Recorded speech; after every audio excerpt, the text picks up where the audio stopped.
Well, howdy. Welcome to House at Your Home. So today's episode, I'm still working on the office area. The previous episode, I was working on the ceiling. I'm going to continue that path. I'm going to go ahead and do that, get the furring strips up that I'll need to put drywall in, and I want to put in the can lights. It'll be the only Romex in here. Everything else has been a 1/2-inch EMT conduit. And I need to get it straightened around because drywall needs lots and lots of room to move. So I'm going to be packing things up and moving around. I'll put it on stop motion while I do that and stick you over in a corner where you're out of the way. And let's get this done. Let's get a little bit of work done. I'm so close. I had an idea for the bed that I like. I saw over at Harbor Freight once a time furniture movers where if it's a little 3 wheels on a dolly, micro dolly, and you put the furniture in it, you can wheel it around. And since I am sleeping in here and it is comfy cozy, especially when there's tornadoes and hail, that pop-up trailer is scary, man.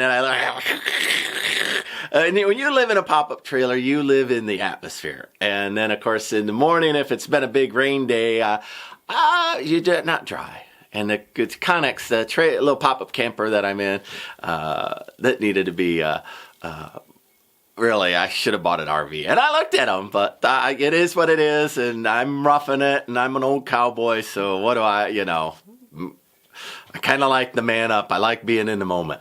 But anyway, let's see in here. So the bed, putting them on those casters, I've decided I can wheel it in and out of my way. So the back third, when I drywall it, I have a door going outside, that way. And I'll just bring in drywall through that door. And then this third here, of course, is where the master bedroom is going to be. And I'll just bring in drywall through there. And so I think putting this little bed, that's my mama's bed and her mama's bed. So, and it's from the early 1900s. I really like it. But anyway, I'll put it on casters and then I can move it back and forth. And I wet sand. So what about the dust, Steve? Yeah, I hear you. It's Texas. The trees give dust here. They do. Those cedar trees are mean. They'll cover everything in green goo. But I wet sand, and I also I do class A or whatever the highest class of drywall is. So, I mud it right. I don't block things up, and, I'm not splatter coating or anything like that. And then I wet sand. Occasionally I'll dry sand. But if I do that, it'll be by hand, and I don't make a lot of dust. So anyway, that's it. Let me go ahead and get this Connex straightened around, and then I'll work on that other end. I'll put you on stop motion while I do that.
Well, I've got everything cleaned up, vacuumed, And so I'm, like I said, I'm going to put that bed on casters so I can push it around. I'm going to do that side of the house. And man, I hate working where I live. But listen, a couple of different things I would have done and I can recommend to y'all to do. So one, whatever you're getting for your shipping container homes, get half again as much for storage and a workshop. So if you're getting, let's say you're getting a 40-foot, go ahead and get a 10-foot or a 20-foot trailer put there for your workshop. Storage, all that. So you're not doing what I'm doing, emptying, cleaning, moving, emptying, cleaning, moving. Every project I bring wood in, I set it up. Plus I'd have a place that I would have set up my saws permanently. And then I could have worked on that and I would have put a lean-to across it and all that. So first off, would you buy your shipping container homes? Buy your shipping container storage / garage at the same time. Just be done with it. Eventually, maybe you could use it, incorporate it into the construction. I don't know. But that would have made life a lot easier for me. And it would have been, $1,100. I don't know. Not much of anything, right? To get a 20-footer delivered would have been well worth it. And secondly, well, I'm a single man. I'm living in I'm going to guess a 14 by 8 foot pop-up trailer. And, I'm getting by, but it is very rough. And I had looked at buying a real RV before I got out here. Brand new one. Nice ones you find for $20,000. And I went to buy one, and I have got an Amex that pays me back 3%. And I had balance. I said, I want to buy this. And I gave him the credit card. He said, we don't do that. I said, what do you mean? I said, there's plenty of money on there. Just do it. And I said, no, we don't sell a whole RV on a Amex. I said, well, I'll call and tell him. He said, no, what happens is people buy them on a credit card, throw it out, put it out in the wilderness somewhere, and then say the card was stolen and refuse to charge. Well, obviously, I didn't want to tie up my credit with financing an RV. And at that time, I hadn't closed on this property, and I didn't have any place to put an RV. And when I called around, some places had a 10-year wait list, 10 years to park an RV in a nice place, right?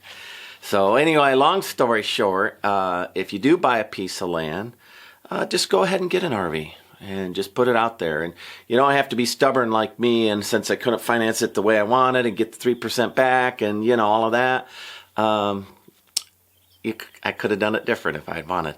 That would have raised my standard of living a lot. So I would have had a bigger work area, which meant I would have been continuing to do drawings and other things. It would have been a higher standard of living. And I think I would have worked just as fast. I don't know. The pop-up trailer, in my mind, I thought, well, I'll be uncomfortable, so it'll push me along faster.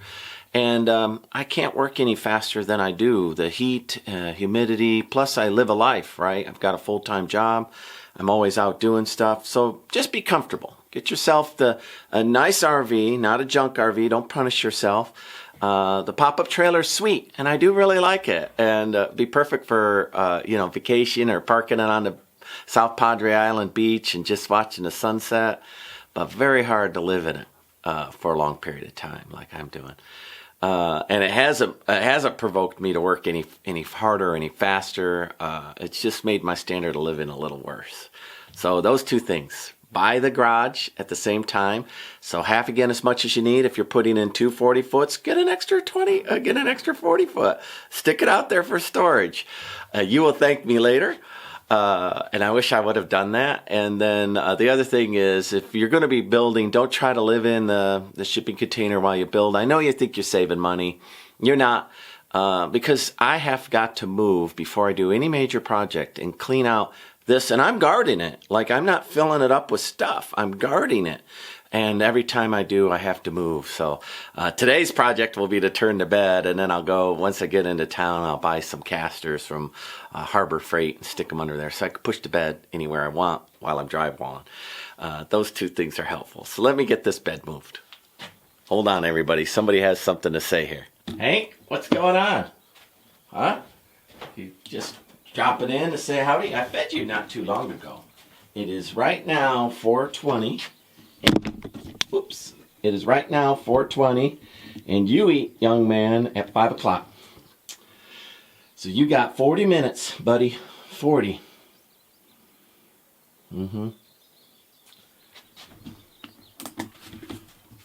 All this rain has made my sweet little Texas smell like New Orleans. And anybody who's been to New Orleans knows what that smells like. A little bit of Hank, a little bit of musty is what it is. It's awful. All right, let me get this going. That horse, woo! He brings a profound scent. Let's see if I can get this thing rotated and not knock you over again. I forget if this is a queen or a fool, but it doesn't matter because they're almost all the same length, except California Kings are shorter and wider. And California King would actually work in here. So anyway, you see I can't rotate this thing out. There's just not the room for it. It binds up. So I'm going to have to pick it up and tilt it and rotate it. Or tear it all the way apart, which I've been doing. Well, let me continue to see if I can man this thing up a little bit. Lazy man works the hardest. Voice of my father. Ain't that the truth? Lazy man works the hardest. Look at me, lazy us up. I am still not going to be able to do it. Losing the mattress. Lazy man.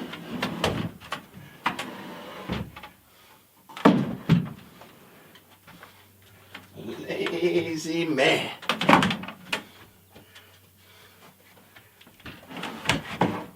Lazy man works the hardest. Looky, lazy man paying off. Got a package here, people. Out of the way. That mattress hadn't fallen, I would be there right now. Got a package, people. Come on, you can do it.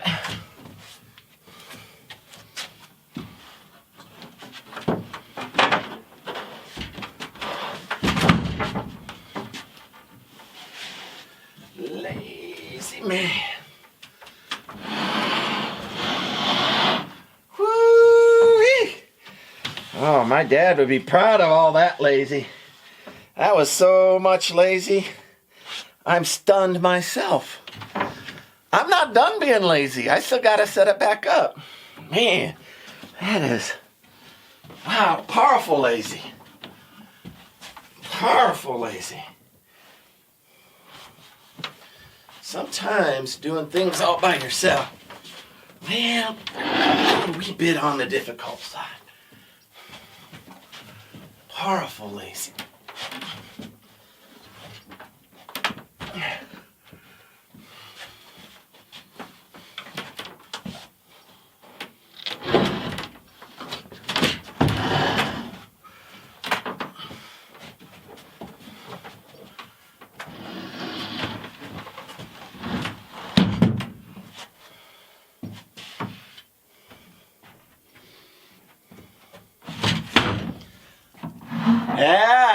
Yeah, but once I get that caster in here, roll that back, roll it forward, I'll be able to work.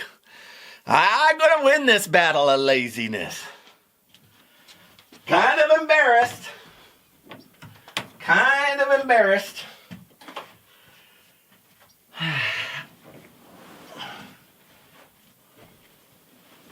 Not every day. Oh, you get to see that kind of stellar, Olympic grade lazy. Olympic. That's what I get for living in the place I work. really shouldn't. Now if I had those little casters, I'd just pick it up, put it on 4 little casters, and push it back up there. Be done. Yeah. I don't got little casters. I think I'll just shove it up there though right now. But let's see here. See? got the bed in. And then that door right there, I'll roll it out. I'll bring drywall in. I'll drywall all of this. I'll drywall it right to the bathroom wall. Then I'll hang that wall. And then I'll drywall all the rest of this. I still got just a little bit of work to do in the ceiling, but I don't want my bed all covered in dust, so. Alright, so I'm back doing the last few things I need for the for this bay here, which is a ceiling fan. So I need to put this rafter tie in. We'll see if it clears that. It's pretty stiff, but we'll see. Maybe I'll rotate it. Yeah, that's the way.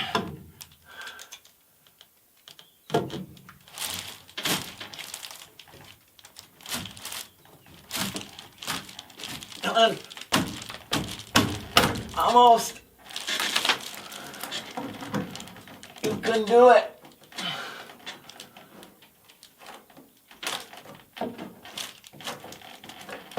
Oh man, when I had that pipe wrench, it was so much easier.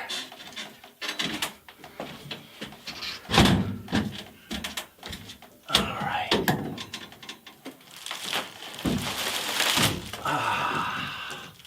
Oh yeah, man, that is really nice.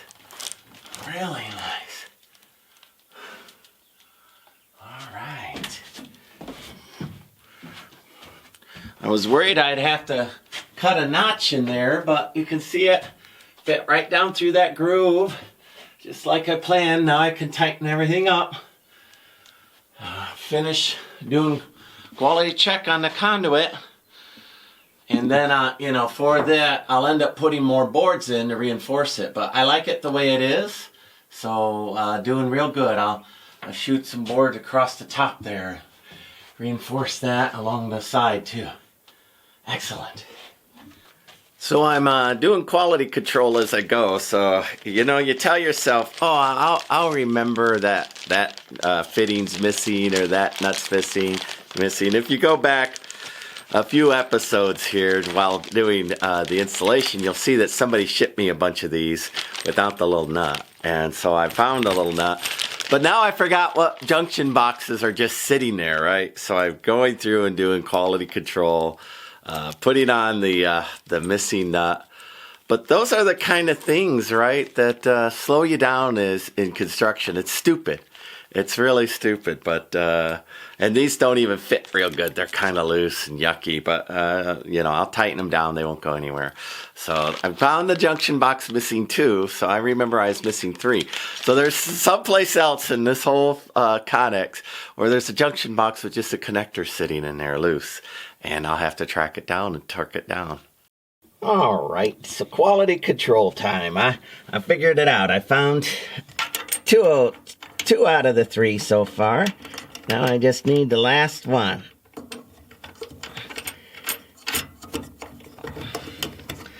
Make sure I tighten that right now, and I'm gonna believe, yeah. See, I was smart. I put all the loose fittings in one spot for me to quality check them. So I do go through and double check everything, quadruple check sometimes. All right, well, I have decided to add can lights to this house, and it's a late ad, and I found them for cheap. And they're super thin pack, and they are $8 a piece in the form of a dozen. So, originally this was just going to be a ceiling fan light, and the ceiling fan itself outdoors I was going to control, and I am going to control the outdoors in banks with internet IP light bulbs. So I could say something like, Alexa, turn off east end of outside house, and it'll turn it off. So the outside lights aren't going to have, the reason is those switches where they're up and they're down, the double pole, and you're trying to control things, people got them, is it up, is it down? And I've decided one light switch to control all the outdoor lights. It'll always be up, on, and somebody who needs to control it will control it with their voice. So, but I do need to put in the circuit for this. So I don't like the 4-gang light switches because it's a little bit, people, oh, which one? And then they end up writing on it, right? So here I'm going to keep the ceiling fan and the light still there. And then I'm going to add the bank for all of the lights inside this room. And in two light switches. So half of them and then the other half. So that's what I'm going to do.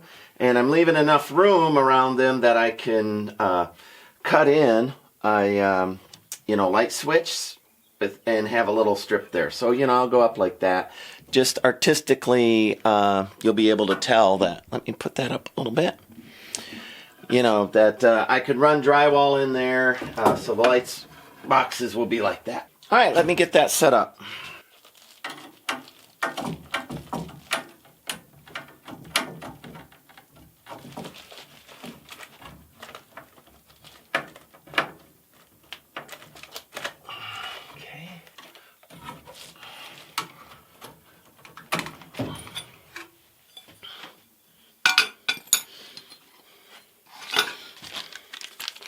So see, these already have the little elbow bend in them.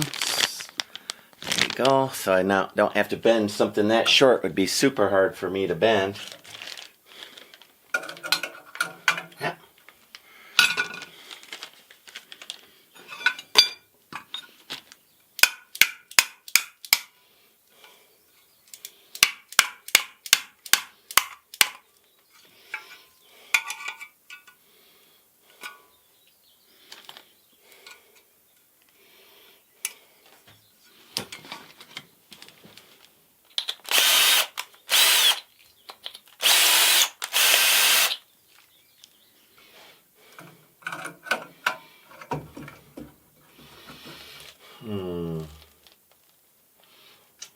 Visually, I think that's a little too far.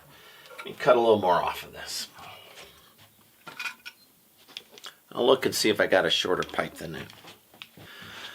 No, I didn't. Well, see, that was just felt far apart. I don't mind, with the light switch and the drywall. I want about that much. So, changed my mind.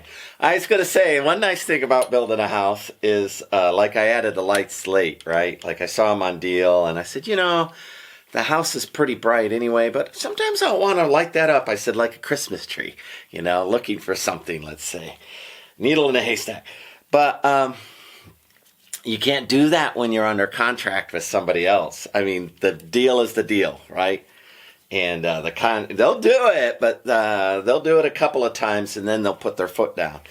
And but they'll charge you, and they'll really punish you for it. But me, since I'm building it myself, I changed my mind. And if I see an opportunity to add something new, let's say I buy an old door that's 11 foot 2 inches. Well, I can build in doorway opening if it's 11 foot 2 inches. It does open things up for me.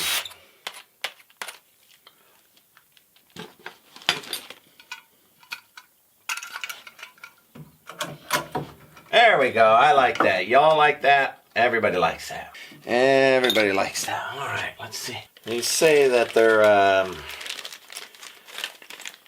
EMT to box offset, set screw connector, 1/2 inch. In case you're looking for exactly this thing so you don't got to make a bunch of bends. They certainly are convenient. The amount of not pulling a tape measure out of me is truly stunning. I am building a Spanish Mission style house, and I'm going to guess a lot of old carpenters did the same thing. Just eyeball it, go right there.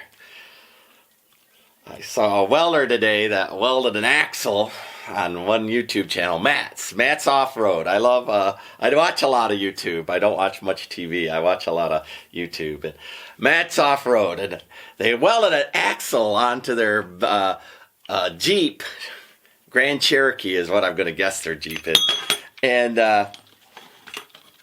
they're off a 1/16 of an inch and a 32nd square. Come on, eyeballing it? They had to measure. But artistically, there is an advantage to building a house as long as things aren't crooked, and I do make sure things are level. But I started out with a conic, so how far can I go wrong, right? Everything's already square for me. So I just build on the lines that exist. You know, it's not rocket science. All right, let me see now if I made it right. I don't know, Internet. What's a band? Oh, it's just right. It fits. I did it. The purpose of that offset on those is as you run drywall screws in, they'll be a little bit farther back, right? And it'll be harder to hit the conduit. Because even though it's steel clad, you can still put a drywall screw through that, and people do. Hey, why is the drill not working? Why is it? And they'll say after they've put a screw through everything. All right, chase everything around, all the furring strips at one time, and at that time I'll anchor any conduit that's not anchored. And then I'll go outside and I'll caulk it so it'll be caulked to boot. So, all right. So now I've got 2 light switches in. Like I said, one will be for the bank of canister lights and one will be for the ceiling fan. Outdoor lights will only have 1 switch controlling the entire circuit, and I'll turn them on and off using voice technology. All right. This is Steve, 1,000 Year Home. Looks like this office area is getting all wrapped up. I quality checked each and every junction box. They're all tight now. They're all in place, running behind any posts, 2x4s, 4x4s, the whole 9 yards. I will pull a 20 amp there. So if somebody wants to plug in an AC unit here, they will. All right, notice plenty of outlets. Plenty of outlets. I stuck my bed back in place, all cleaned up, ready for the night. No dust on it. The ceiling is just about ready. I've got all of the conduit run. And I do have, and I went ahead and put 5/8 inch on that one so I could cut through the drywall and get it. I just need to brace it out properly. 70 pounds is what that box is rated for. By the time I get done with it, you could hang a 200-pound sack of potatoes from it. All right, really getting everything finished up for the day. All right, so this is Steve, 1,000 Year Homes. Like, subscribe, and follow me along. Appreciate it much. Bye. So wet and rainy that scorpions have moved into my vehicle. Now, I'm no fan of scorpions. So off he goes in the door jamb, right where my cup is. He would ride my cup up and sting me. How many times have I been stung by Texas scorpions? More than a few, let me tell you. Looky there. Looky. He's like, I'm going to kill you. I'm killing you first. No. All right. I think I got him this time. Got him.